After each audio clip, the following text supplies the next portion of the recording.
Hello everyone, welcome to our channel. आज की class में हम नोमेनक्लेचर ऑफ ऑर्गेनिक कंपाउंड्स के बारे में स्टडी करेंगे। ये मेनली 11th क्लास का ऑर्गेनिक केमिस्ट्री का 12th नंबर चैप्टर है। ठीक है, तो ऑर्गेनिक कंपाउंड्स का आईयूपीएसी नोमेनक्लेचर किस तरीके से किया जाता है जब आपके पास में ओनली एक ऑर्गेनिक कंपाउंड है, हाइड्रोकार्बन है, या फिर उसके साथ में फंक्शनल ग्रुप जुड़ा है, या फिर वो अपनी साइक्लिक कंडीशन में है, या फिर नॉन साइक्लिक कंडीशन में है। किसी भी तरीके का ऑर्गेनिक कंपाउंड अगर आपको दे दिया जाए तो उसका नोमेनक्लेचर किस तरीके से किया जाता है, इसके बारे में हम स्टडी करेंगे। ठीक है, आईयूपीएसी नोमेनक्लेचर से पहले भी कुछ जनरल नॉलेज की बातें लिखी हुई है, उनके बारे में हम यहाँ पे बात नहीं करेंगे। उससे रिलेटेड मैं एक अलग से वीडियो यहाँ पे अपलोड कर दूंगा। आज का जो वीडियो है इसमें हम आईयूपीएसी नोमेनक्लेचर के बारे में स्टडी करेंगे। तो किसी भी ऑर्गेनिक कंपाउंड का जब नाम किया जाता है, जैसे किसी भी ऑर्गेनिक कंपाउंड मान लो CH3CH2 COOH, ठीक है, इसका नाम होता है प्रोपेनोइक एसिड। ठीक है, प्रोपेनोइक एसिड। इसमें देखना प्रोप और एन और ओइक, इसमें 3 पार्ट है। किसी ऑर्गेनिक कंपाउंड का जब नोमेनक्लेचर करते हैं तो उसके इसमें 3 पार्ट है। जनरली जब हम किसी भी ऑर्गेनिक कंपाउंड का नोमेनक्लेचर करते हैं तो उसमें मैक्सिमम 5 पार्टों में उसको डिवाइड किया जा सकता है, जिसमें आपका एक होता है वर्ड रूट, एक होता है वर्ड रूट, वर्ड रूट के जस्ट आगे होता है प्राइमरी सफिक्स। प्राइमरी सफिक्स, इसे हम सफिक्स का मतलब होता है अनुलग्न, प्राथमिक अनुलग्न, प्राइमरी सफिक्स। उसके बाद में आपका लगता है सेकेंडरी सफिक्स। ठीक है, और जो वर्ड रूट है इससे पहले आता है प्राइमरी प्रीफिक्स। क्या होता है? प्राइमरी प्रीफिक्स, ये होता है पूर्व लग्न, तो प्राथमिक पूर्व लग्न। और उससे पहले आता है सेकेंडरी प्रीफिक्स। इस तरीके से किसी भी ऑर्गेनिक कंपाउंड का जब नाम लिखते हैं तो वो मेनली 5 पार्ट में उसको डिवाइड किया जा सकता है। ठीक है, अब हम इन 5 पार्ट के बारे में यहाँ पे अलग अलग स्टडी करेंगे। उससे आपको पता चलेगा कि किसी भी ऑर्गेनिक कंपाउंड का नोमेनक्लेचर किस तरीके से होता है। सबसे पहले हम बात करते हैं जो वर्ड रूट है उसकी। ठीक है, वर्ड रूट क्या होती है? जैसे अभी मैंने आपको नाम लिखा था, उसमें जो प्रोपेन था, प्रोप, वो एक वर्ड रूट का पार्ट था। सबसे पहले जो प्रोप लिखा मैंने प्रोपेनोइक एसिड में, वो वर्ड रूट का पार्ट था। ठीक है, तो वर्ड रूट के बारे में हम यहाँ पे लिखते हैं। इसकी जो डेफिनेशन है वो लिख लेते हैं पहले। ठीक है, it denotes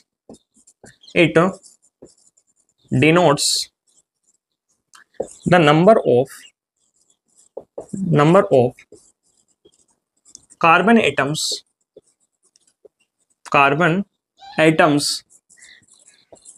present in principal chain।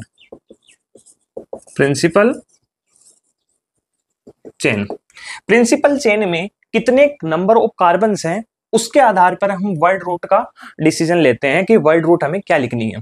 ठीक है, अब यहाँ पे क्या आ गया, एक वर्ड आ गया प्रिंसिपल चेन। तो प्रिंसिपल चेन क्या होती है उसके बारे में लिखते हैं। मैं दोनों बात लिख देता हूँ, पहले प्रिंसिपल चेन के बारे में लिख देता हूँ, फिर हम एक एग्जाम्पल से समझ लेंगे कि वर्ड रूट किस तरीके से देखी जाती है और प्रिंसिपल चेन कौन सी होती है। तो प्रिंसिपल चेन के लिए हम लिखते हैं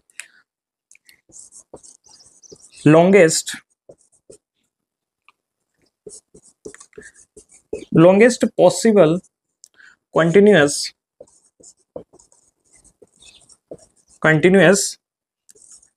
carbon chain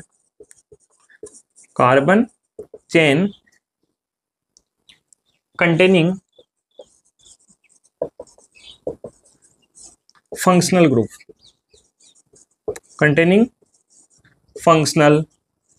ग्रुप। अगर फंक्शनल ग्रुप भी है किसी ऑर्गेनिक कंपाउंड में तो उसको साथ में होना चाहिए जो प्रिंसिपल चेन होती है उसमें। अगर हम यहाँ पे एक एग्जांपल की बात करते हैं, जैसे CH3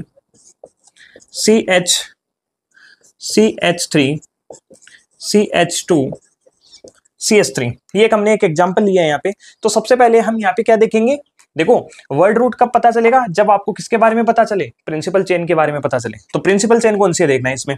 प्रिंसिपल चेन का मतलब क्या होता है, longest possible continuous carbon chain. Continuous होनी चाहिए, उसका मतलब इसके ऊपर 2 ही किनारे होने चाहिए, एक स्टार्टिंग में एक लास्ट में। ठीक है, तो देखो यहाँ पे 2 तरीके की चेन बन रही है आपकी। एक तो चेन बन रही है ये कितने कार्बन की है, 3 कार्बन की है।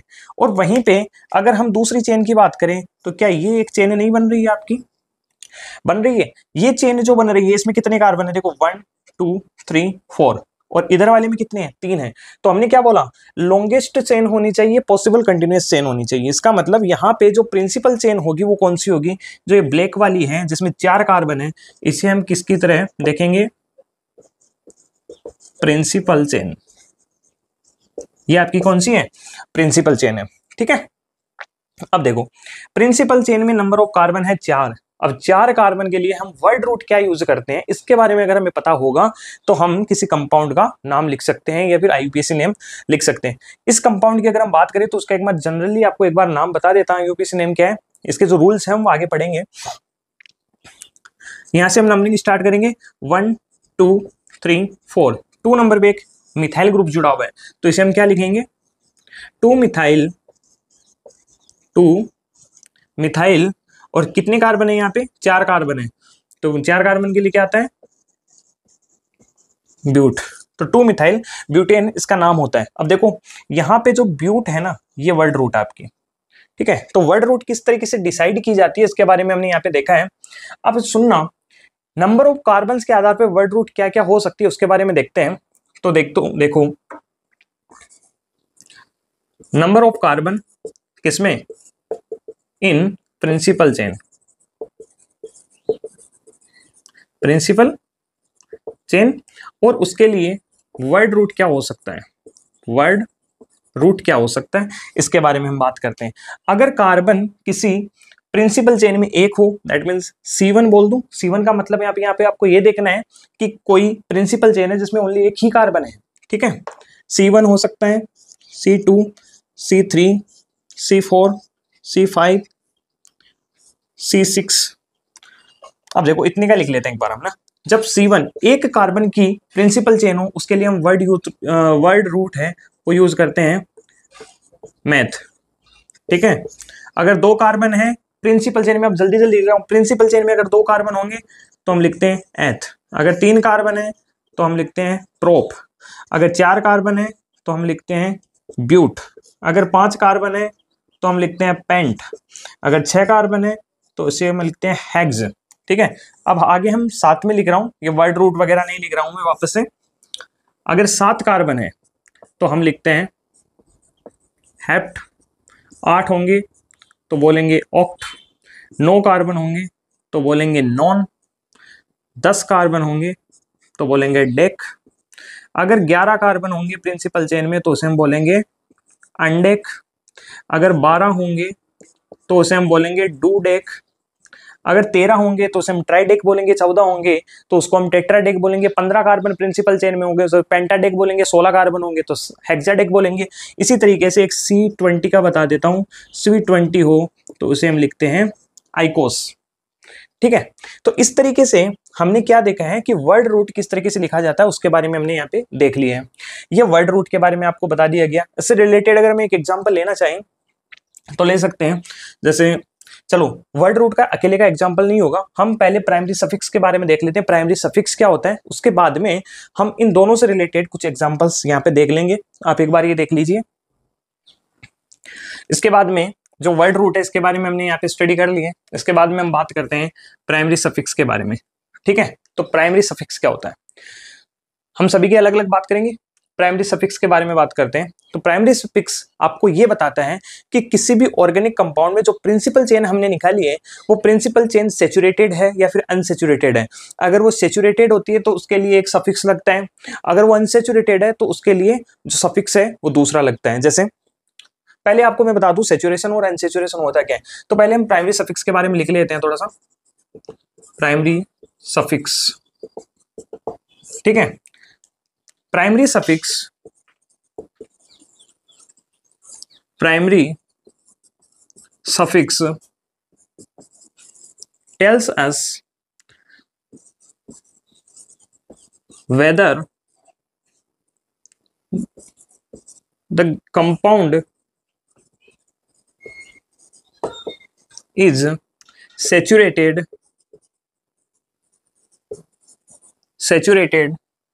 or unsaturated।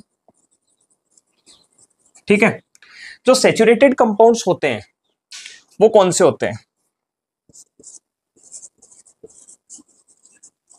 तो सैचुरेटेड कंपाउंड होते हैं, सैचुरेटेड कंपाउंड्स का मतलब होता है ऐसे ऑर्गेनिक कंपाउंड्स जिनमें कार्बन कार्बन के बीच में ओनली सिंगल बॉन्ड आपको देखने को मिले, किसी भी जगह एक भी डबल बॉन्ड नहीं होना चाहिए, एक भी ट्रिपल बॉन्ड नहीं होना चाहिए, ओनली कार्बन कार्बन के बीच में। ठीक है, तो हम बोल सकते हैं कार्बन और कार्बन के बीच में क्या होता है, जब सिंगल बॉन्ड होता है तो ऐसे जो ऑर्गेनिक कंपाउंड्स होते हैं उनको हम सैचुरेटेड ऑर्गेनिक कंपाउंड बोलते हैं। और इनके लिए जो प्राइमरी सफिक्स है वो क्या यूज किया जाता है, एन। अब आते हैं unsaturated compounds.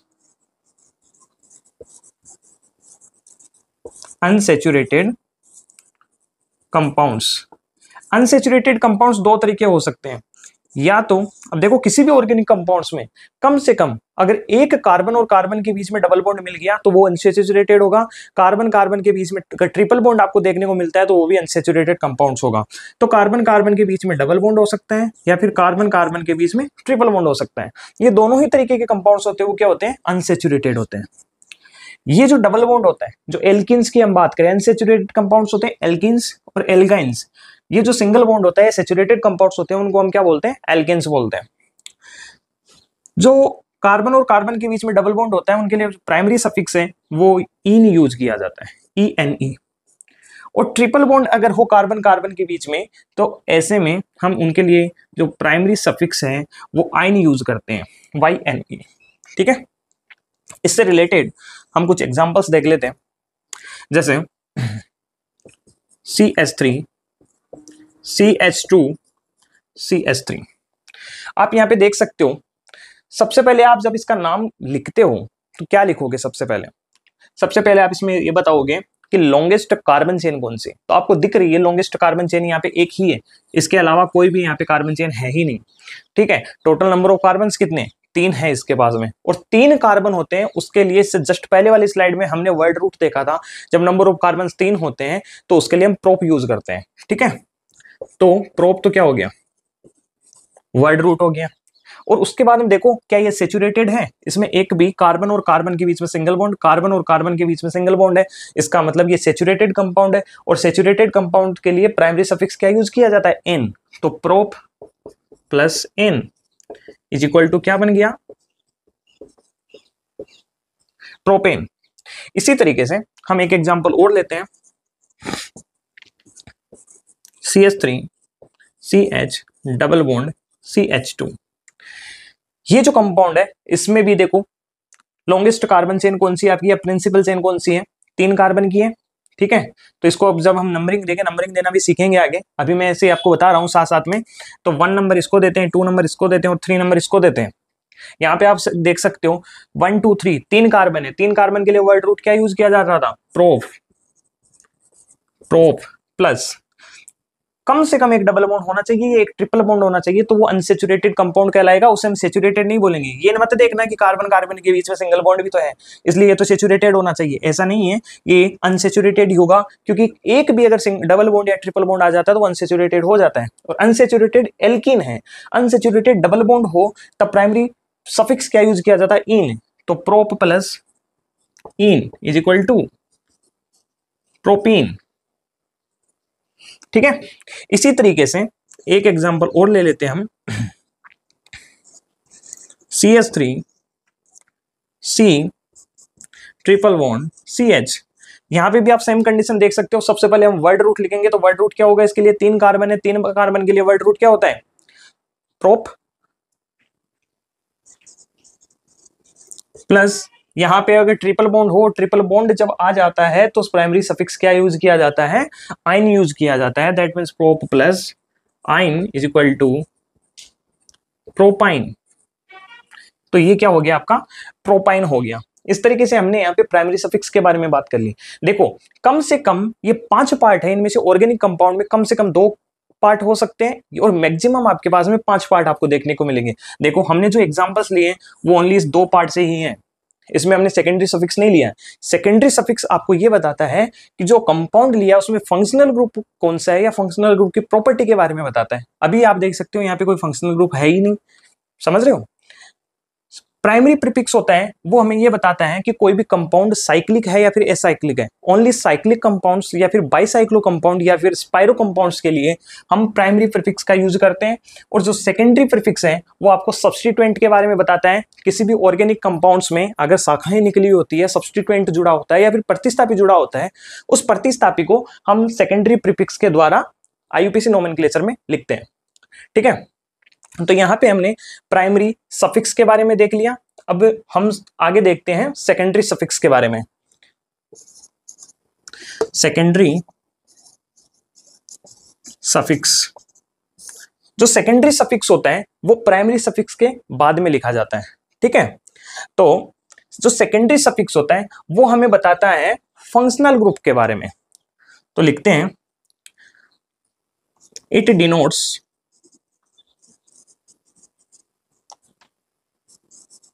the nature of functional group, the nature of functional group.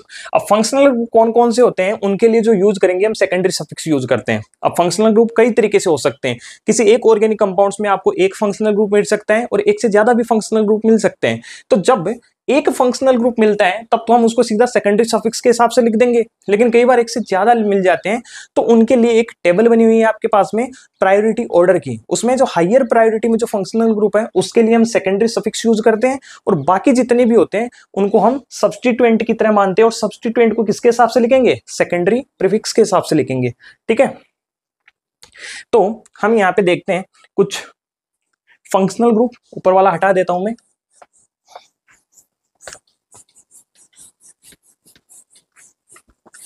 कि फंक्शनल ग्रुप कौन कौन से होते हैं पूरे नहीं लिखेंगे अभी हम, क्योंकि हम आगे जब फंक्शनल ग्रुप का नोमेनक्लेचर देखेंगे आईयूपीएसी नोमेनक्लेचर, उस टाइम हम वो टेबल भी बनाएंगे और फंक्शनल ग्रुप भी वहां पे हम लिखेंगे। यहाँ पे जो फंक्शनल ग्रुप है वो देख रहे हैं हम, फंक्शनल ग्रुप, और इनके लिए सेकेंडरी सफिक्स क्या क्या यूज किया जा सकता है उसके बारे में। जैसे COOH, ये क्या है आपका एसिड होता है, उसके लिए सेकेंडरी सफिक्स यूज किया जाता है ओइक एसिड।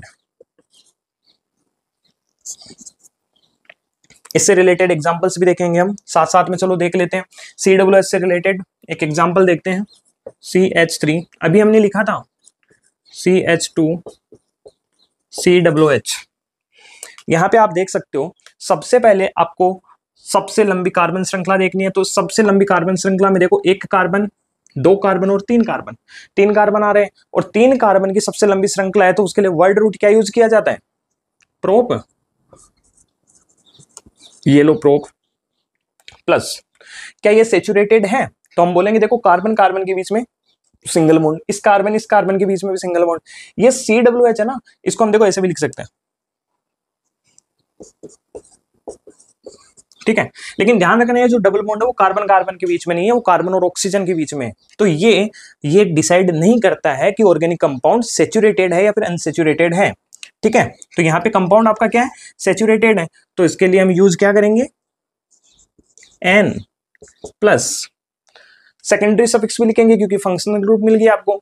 यहां पे COOH फंक्शनल ग्रुप है, इसके लिए हमने क्या बोला है, सेकेंडरी सफिक्स ओइक एसिड, तो हम इसके आगे लिखेंगे ओइक एसिड।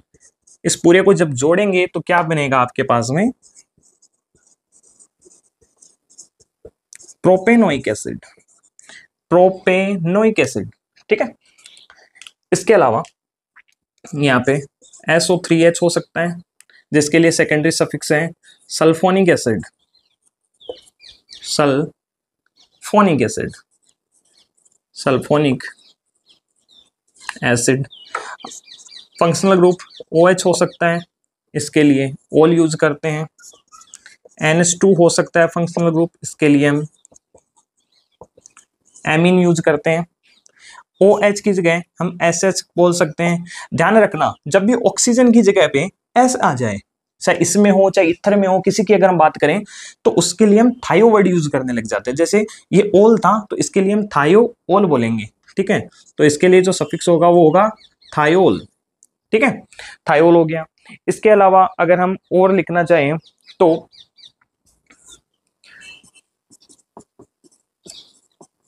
ये एस्टर होता है, तो इसके लिए जो सेकेंडरी सफिक्स है वो क्या हो जाएगा, O8। इसी तरीके से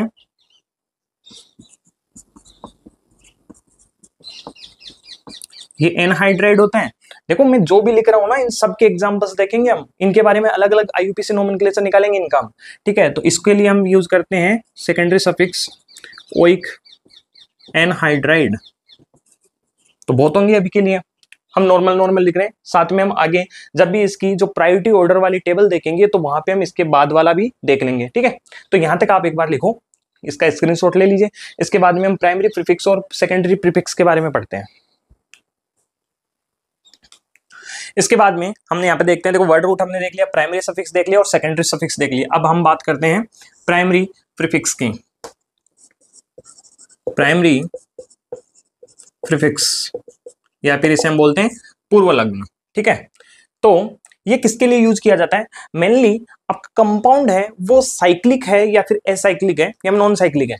जनरली जो साइक्लिक कंपाउंड्स होते हैं या फिर बाइसाइक्लिक कंपाउंड होते हैं या फिर स्पाइरो कंपाउंड्स होते हैं। देखो बाइसाइक्लिक का नोमेनक्लेचर और स्पाइरो कंपाउंड का नोमेनक्लेचर हम बाद में पढ़ेंगे, अभी हम जो साइक्लिक का पढ़ेंगे अगली वाली क्लास में। तो साइक्लिक कंपाउंड्स जो भी होते हैं उनके लिए हम प्राइमरी प्रीफिक्स का यूज करते हैं। अगर कंपाउंड साइक्लिक नहीं है तो वहां पे हम प्राइमरी प्रीफिक्स का यूज करेंगे ही नहीं, ठीक है।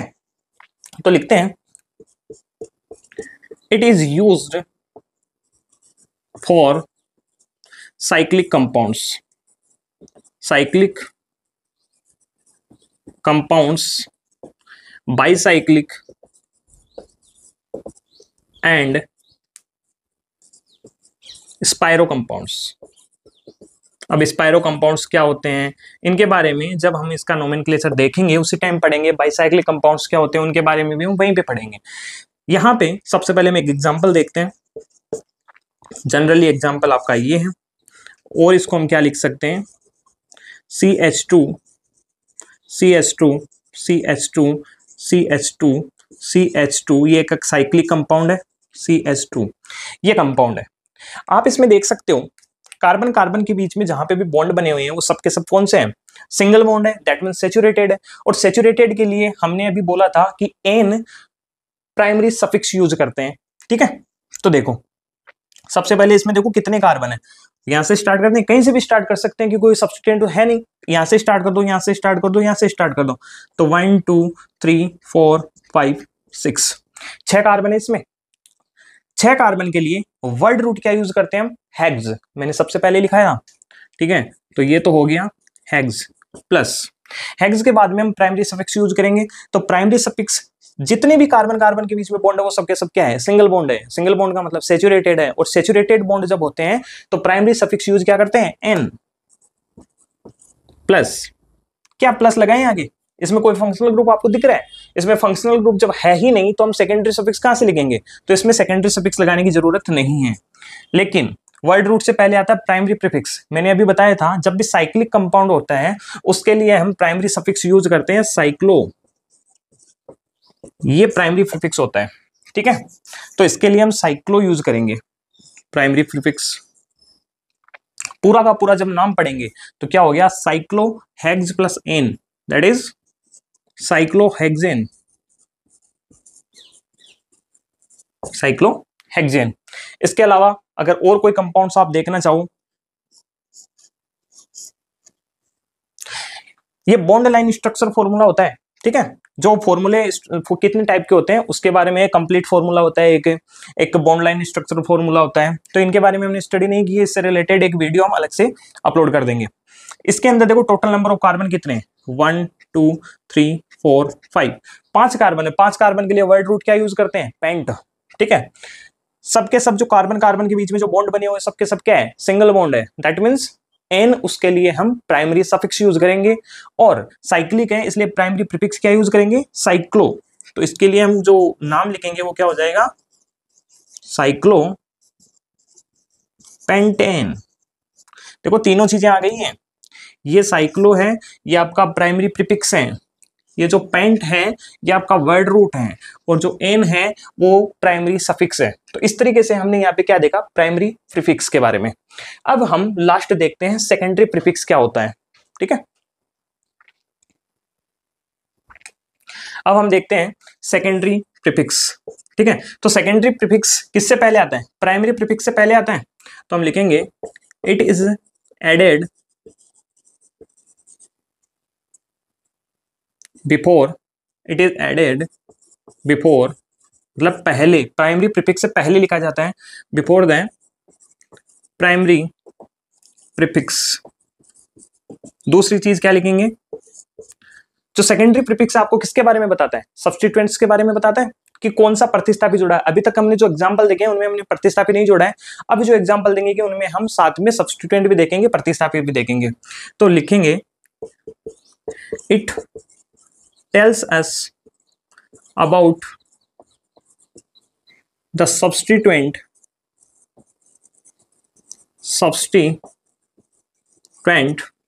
इसे हम बोलते हैं प्रतिस्थापी हिंदी में। जो प्रतिस्थापी, जो साकित ऑर्गेनिक कंपाउंड्स होते हैं, साकित कार्बनिक कंपाउंड्स होते हैं, कार्बनिक यौगिक होते हैं, उनके लिए बात कर रहे हैं।